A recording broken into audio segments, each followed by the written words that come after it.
Not opening a banking app for days, sometimes weeks, is one of the most common and least talked about symptoms of money trauma.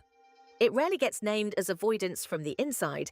It just feels like there are more pressing things to do, right up until the notification becomes impossible to ignore. The relief of not looking is real, which is exactly what makes it so persistent. Every time avoidance prevents an uncomfortable feeling, the brain logs it as a successful strategy, making it more likely to reach for the same strategy next time. The trouble is, the underlying situation doesn't pause just because it isn't being looked at.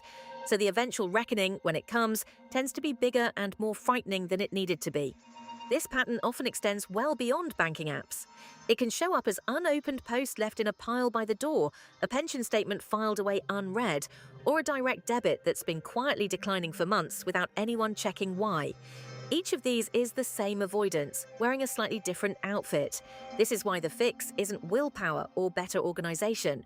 It's proving to the nervous system, in small doses, that looking is survivable. Because right now, for many people, uncertainty feels safer than information, even when the information itself is manageable. Doom spending, the impulsive purchase after a hard day, the trolley that fills up more than planned, the midnight online order, gets talked about as a discipline problem. It's rarely that simple. For many people, spending under stress is a genuine, if short-lived, form of self-soothing, a way of reaching for a sense of control or comfort when everything else feels overwhelming. The guilt that follows tends to focus on the wrong thing. It isn't really about the item purchased, it's about what the purchase was standing in for. A new jumper rarely fixes exhaustion. A takeaway rarely fixes loneliness. The spending offers a genuine brief relief, followed by a return of the original feeling, now with an added layer of financial guilt stacked on top. The cycle tends to repeat because the underlying need never actually gets addressed, only briefly muffled. A hard week produces the urge produces the purchase produces guilt, and the guilt itself becomes another form of stress that, ironically, can trigger the next round of spending. This is why stricter budgeting alone so rarely works long-term for doom spending. The spending was never really the problem to solve. It was a symptom pointing at something else that needed attention. Debt shame operates almost entirely in silence. It's the number kept from a partner, the account never mentioned to a friend, the private certainty that this particular figure says something true and damning about who you are as a person. Most debt has a genuinely unremarkable origin story: a job loss, an illness, a period of low income, an emergency that had to go somewhere. The shame rarely reflects the actual cause. It reflects a culture where talking openly about money still feels taboo, leaving people to privately assume their situation is uniquely bad, uniquely shameful, when in reality it's extremely common and rarely discussed for exactly that reason. Silence is what lets shame grow unchecked. A number said out loud to one trusted person tends to shrink almost immediately, not because the debt itself changes, but because the isolation around it does. Social media adds a specific modern layer to money trauma, a constant, curated stream of other people's apparent financial ease. The new kitchen, the holiday, the debt-free milestone post, all real, but all edited, selected specifically because they're the parts worth showing. Comparison doesn't run on accurate information. It runs on proximity and repetition. Seeing someone's highlight reel daily makes it feel like useful data about where you should be financially, even though it's a fundamentally unfair comparison.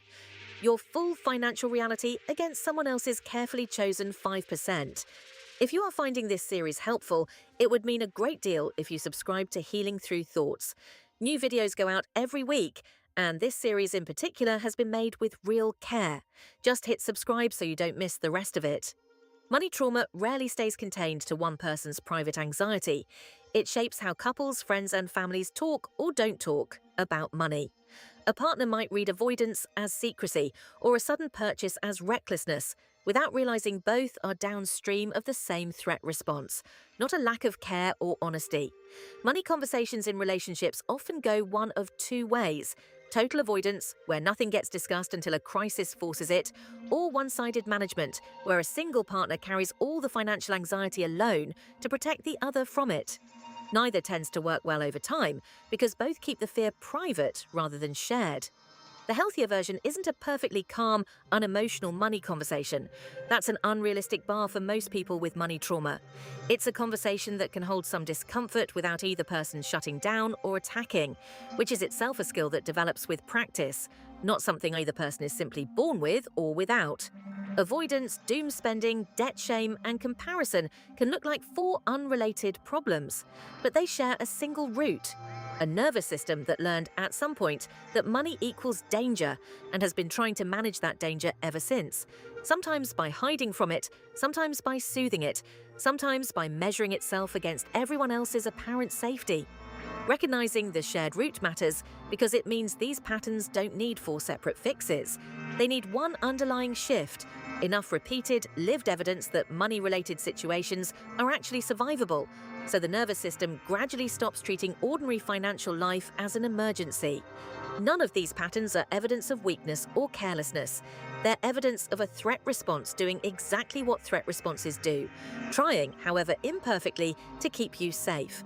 On Friday, the final video in this series looks at where that threat response usually gets written in the first place and what it actually takes to build a felt sense of financial safety that doesn't depend on the number in the account staying exactly right.